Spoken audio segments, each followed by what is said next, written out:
Hey, what's going on, YouTube? It's a couple days after Christmas. I hope everybody had a good holiday, good Kwanzaa, good Christmas, good Hanukkah, whatever you celebrate. But I've been getting a lot of questions lately, and I've been a little bit inactive, just kind of busy for the holidays. So I'm going to talk a little bit about depression and anxiety, stuff that comes along with psoriasis that I think a lot of people deal with. But I want to clear a couple things up real quick. Stress and cold weather and hot showers are not causing your psoriasis. They are not. Now here's a common factor with the hot showers is just an additive, but if you are stressed or when the cold weather rolls around, what happens naturally? We change our diet. It changes. It's how it is. When you're stressed, you don't care about shit, you don't have a lot of time to focus, or you feel like you don't have a lot of time, to do certain things like prep a nice meal, whatever it is. You're stressed out. When people are stressed out, they tend to do things, they tend to fall back into their own traps, whatever vice they have, because that relieves their stress, only temporarily, and then it creates it again, right? That's why people get stuck, people who are really overweight and have food addictions. They're stressed out because they have food addiction, yet they eat because that comforts them. And then all of a sudden, afterwards, they regret it and they feel bad, and it just repeats itself. But that works with anything. A gambling addict, when you gamble, you're having fun, you love it, you lose, you have no money, now you're stressed out, but the minute you get money, you go and gamble again because that's what gives you release from the stress. Doesn't matter where the stress is coming from. We all want relief from our stress. So when we're stressed out, we do shit that we don't want to do. It becomes habitual. And when the cold weather rolls around, what happens? You stop eating fruits. Your body starts craving certain things. And if you think about, why that happens just from a natural standpoint, before there were Stop and Shops and CVS's and convenience stores and any place that we could just go real quick to get some food, what did we do, right? When our ancestors lived in caves and all of a sudden there was a fucking blizzard and there was no food around for 4 days, what did they do? You store up. If you know a blizzard's coming or it's getting cold out, you start eating high caloric density foods because your body is telling you to. It is natural to want that. It's just simple as that. Your body knows it's winter and there might not be food in abundance like there is in the summer, so it wants high caloric density foods. Ice cream, doesn't matter what it is. Ice cream, pasta, everything. You just crave it. So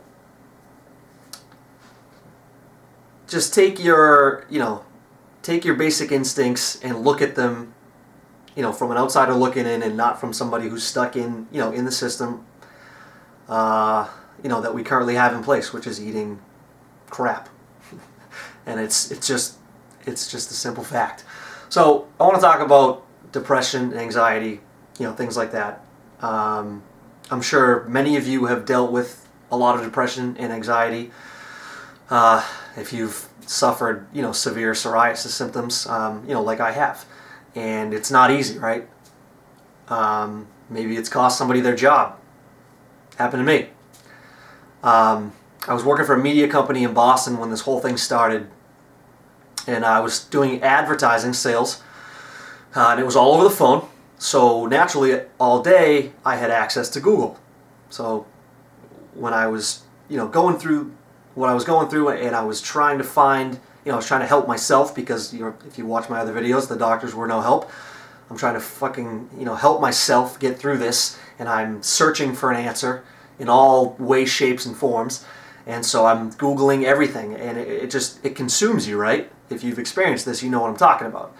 You can't really think about anything else, and that's okay. I'm going to tell you that's okay, because at the end of the day, if you don't have your health and your body is what you are.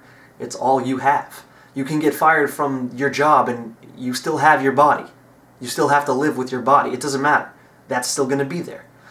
So my whole focus was I just didn't care at one point.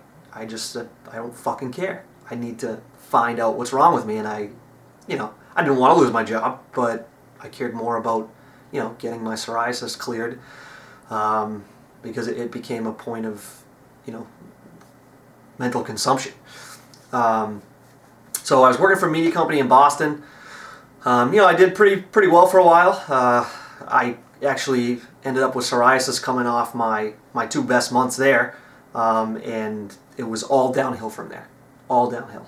And eventually they let you go, right? If you're in sales and your numbers are struggling, they will eventually say, hey, find another job, right? So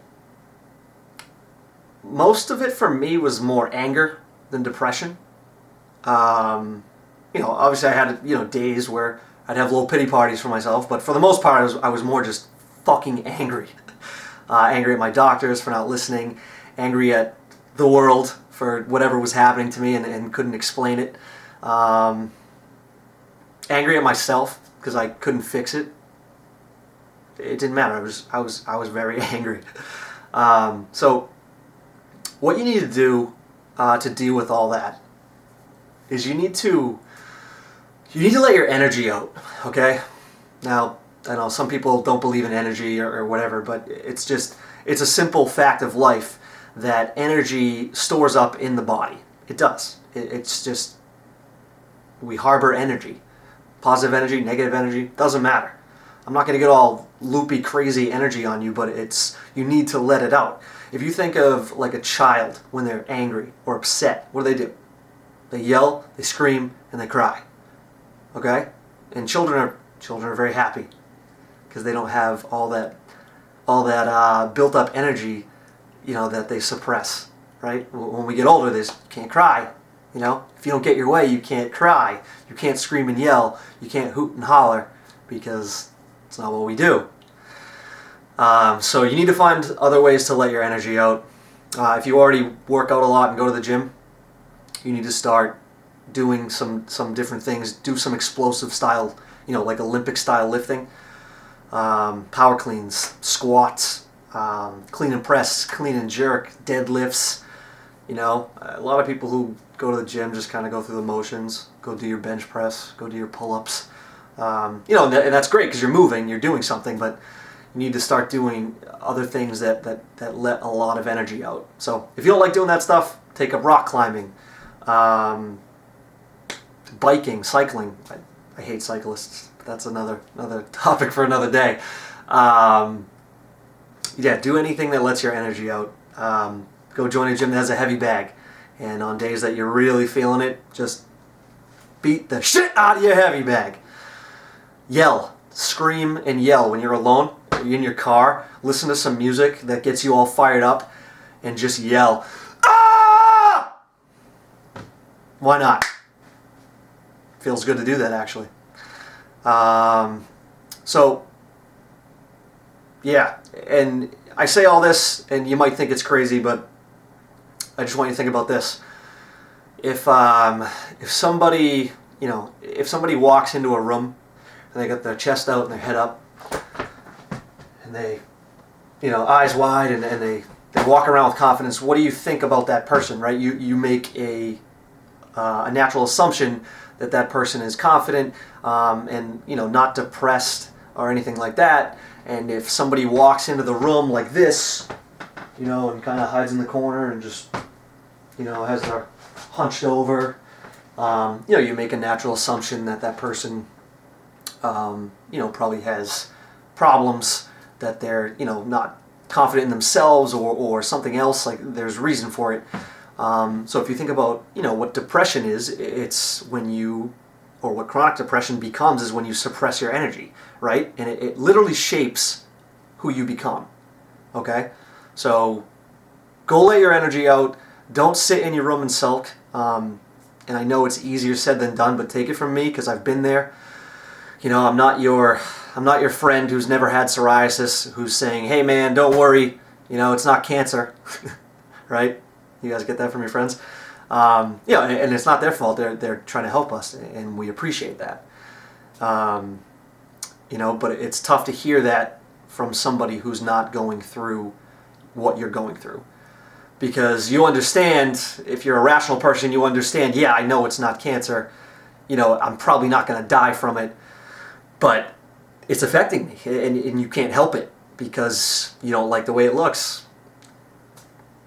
It's the truth. So I'm sure you guys, you know, love your friends for trying to help, but if you're like me, it doesn't really, there's no really solace, there's not a lot of solace in that you know, in that fact.